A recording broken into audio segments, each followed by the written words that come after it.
dear friend, and all the other colleagues from UN, EU, and the NGO sector.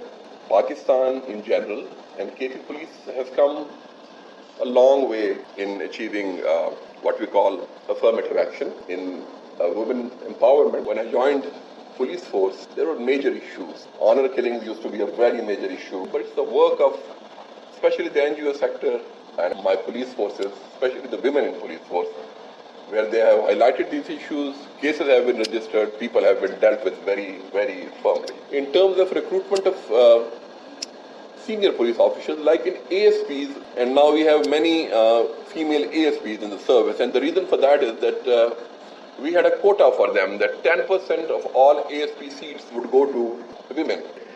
I think a similar approach needs to be adopted with PSI recruitment.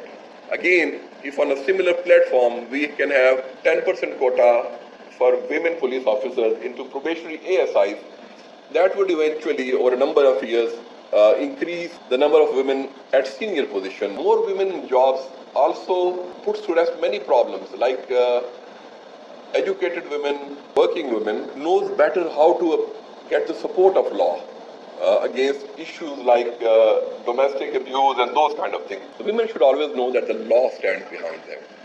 The assurance of the state and the assurance that the law enforcing institutions would support them is essential.